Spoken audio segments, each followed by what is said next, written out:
আসসালামু আলাইকুম। সবাই কেমন আছেন? আশা করি সবাই অনেক অনেক ভালো আছেন। আজকে আমি একদম সিম্পল ভাবে কোনো রকম ওভেন ছাড়া পারফেক্ট ভ্যানিলা স্পঞ্জ কেক সাথে বাসায় বাচ্চাদের খাওয়ানোর জন্য 1 পাউন্ডের কেক রেসিপি। আশা করছি আপনাদের কাছে আজকের এই ভিডিওটা খুবই ভালো লাগবে। তার জন্য প্রথমে আমি স্পঞ্জ ভ্যানিলা কেকটা তৈরি করে দেখাচ্ছি। এই কেকটা তৈরি করার জন্য প্রথমে আমি শুকনো উপকরণগুলো আলাদা করে ছেঁকে নেব। তার জন্য 1 কাপ পরিমাণ ময়দা একটা চালনিতে নিয়ে নিলাম।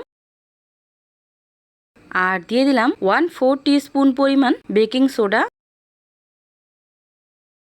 আর সমপরিমাণ বেকিং পাউডার।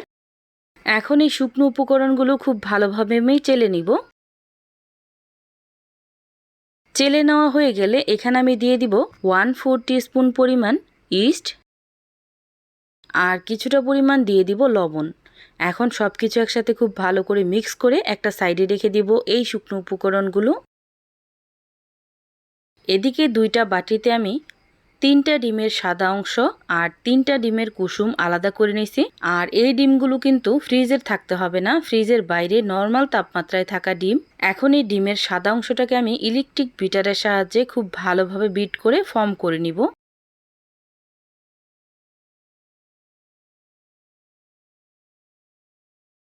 এভাবে 2-3 মিনিট বিট করার পর এখানে আমি দিয়ে দিব ডিমের কুসুমগুলো আর দিয়ে দিব 1/3 কাপ পরিমাণ চিনি। মিষ্টির পরিমাণটা অবশ্যই আপনারা বুঝে অ্যাড করবেন। যদি মিষ্টি পছন্দ করেন বেশি তাহলে বেশি দিবেন। এখন আবার ইলেকট্রিক বিটার দিয়ে খুব ভালোভাবে 1 মিনিটের মতো বিট করব।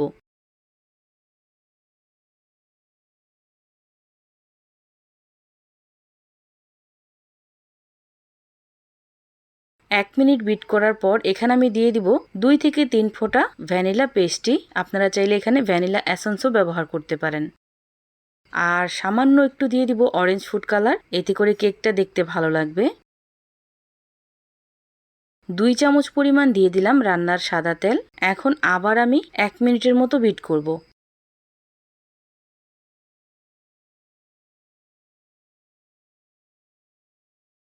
এভাবে আমি এই মিশ্রণটা রেডি করলাম। এখন ইলেকট্রিক বিটারের একটা কাঁটা দিয়ে শুকনো উপকরণগুলো আমি ঠিক এইভাবে মিক্স করব। আর এই শুকনো উপকরণগুলো কিন্তু একসাথে সবগুলো দিয়ে মিক্স করা যাবে না, তাহলে কিন্তু ডিমের ম্যারাংটা নষ্ট হয়ে যাবে। দেখতেই পাচ্ছেন আমি কিভাবে মিশিয়ে নিতেছি। ঠিক এইভাবে এক সাইড দিয়ে ঘুরিয়ে ঘুরিয়ে খুব ভালোভাবে মিশিয়ে নেবেন।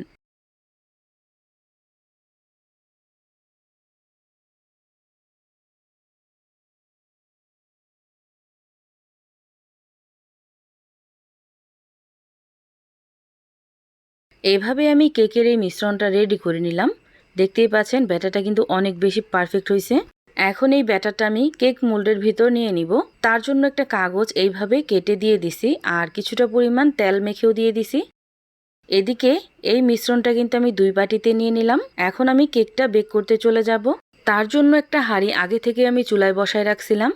আর কড়াইটা যখন পারফেক্টলি গরম হয়ে গেছে ওই পর্যায়ে এসে এইরকম একটা স্ট্যান্ড দিয়ে দিলাম।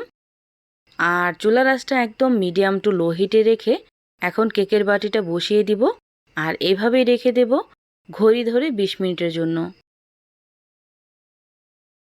20 মিনিট পর ঢাকনাটা আমি উঠিয়ে নিলাম। এখন একটা টুথপিক বা একটা শুকনো কাঠি দিয়ে চেক করে দেখবেন যে কাঠিটা একদম ক্লিন আসছে কিনা। কাঠিটা কিন্তু একদম পারফেক্টলি ক্লিন আসছে। এখন আমি চুলাটাকে অফ করে এই পাত্রটাকে উঠিয়ে নিব আর ছোট্ট বাটিটা কেকের দিয়ে দিব। এদিকে আগে তৈরি করে রাখা কেকটা যেন ড্রাই না হয়ে যায় তার জন্য সুতি ভিজা কাপড় দিয়ে দিব। এতে করে কেকটা কিন্তু অনেক বেশি সফট হবে। আর এই কেকটা যখন পরিপূর্ণভাবে ঠান্ডা হয়ে গেছে ওই পর্যায়ে এসে 3টা স্লাইস করে আমি এইভাবে কেটে নিছি। এখন আমি হুইপ ক্রিমটাকে রেডি করব। তার জন্য 1.5 কাপ পরিমাণ ভিভো হুইপ ক্রিম নিয়ে নিলাম।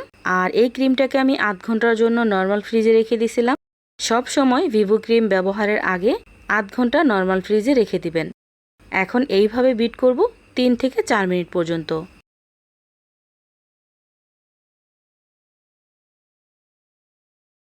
3 থেকে 4 মিনিট বিট করার পর এখন একটা স্প্যাচুলা দিয়ে সবকিছু একসাথে খুব ভালোভাবে একটু নেড়ে দেব। এখন এখানে দিয়ে দিব আইসিং সুগার বা গুঁড়ো করা চিনি। এখানে আমি 1/3 কাপ পরিমাণ চিনি দিয়ে দিলাম আর 3 চামচ পরিমাণ দিয়ে দিলাম গুঁড়া দুধ। এখন সব কিছু আবার 2 মিনিটের মতো বিট করব। কোনোভাবেই যেন চিনিতে কোনো রকম দানাদার অংশ না থাকে, তাহলে কিন্তু ক্রিমটা একদম পারফেক্ট হবে না। এইভাবে আমি আরও 2 মিনিট পর্যন্ত বিট করে নিছি। আর এই তো পারফেক্টলি কিন্তু ক্রিমটা রেডি হয়ে গেছে। এখন আপনারা চাইলে এভাবে সাদাও রাখতে পারেন, আবার চাইলে একটু হালকা একটু পিঙ্ক কালার অ্যাড করতে পারেন। পিঙ্ক কালারটা দিয়ে একটুখানি বিট করে নিলে কিন্তু হয়ে যাবে। এদিকে আগে থেকে স্লাইস করা সেই কেকটাতে সুগার সিরাপ দিয়ে দিব। আমি যেভাবে সুগার সিরাপটা তৈরি করছি একটু বলে দিই। জাল করে রাখা লিকুইড দুধের সাথে কিছুটা পরিমাণ চিনি দিয়ে গুলিয়ে নিছি, আর ওই মিশ্রণটা এখানে দিয়ে দিলাম।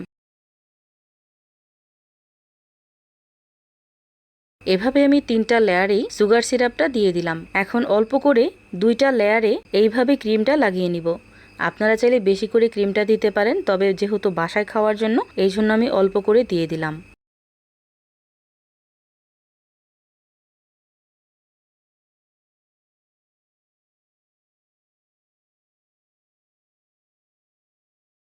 এখন এই উপরের সাইডটা যেহেতু একটু বেশি শক্ত হয়ে গেছে বা একটু পোড়া টাইপের আছে, এই জন্য উপর থেকে একটু কেটে বাদ দিয়ে দিব।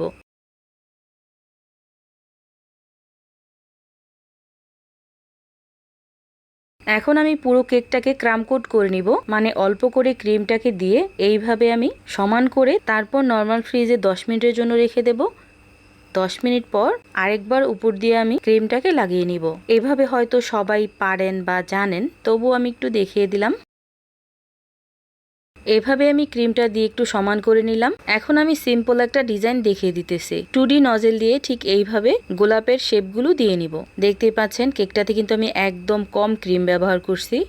আপনারা চাইলে ভরে ভরে ক্রিম ব্যবহার করতে পারেন, যতটা আপনাদের পছন্দ।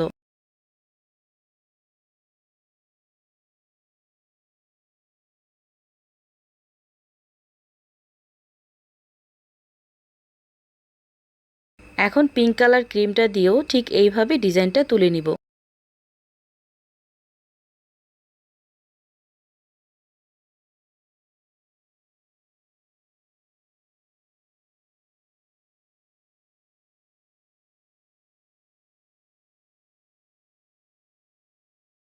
এখন সাইডেও একটু ঠিক এইভাবে ছোট ছোট করে ডট ডট দিয়ে দিব। এখন চাইলে নর্মাল ফ্রিজে রেখে সেট করেও কাটতে পারেন বা এভাবেও কেটে নিতে পারেন। 150-200 টাকা হলে 1 পাউন্ডের একটা ইজিলি কেক পাওয়া যায়, তবে ওইটা কিন্তু আমাদের জন্য স্বাস্থ্যসম্মত নয়। এভাবে খুব সহজে ঘরেই কিন্তু আপনারা বাচ্চাদের বা নিজেদের খাওয়ার জন্য এই রকম সিম্পল কেক তৈরি করতে পারেন ঘরে।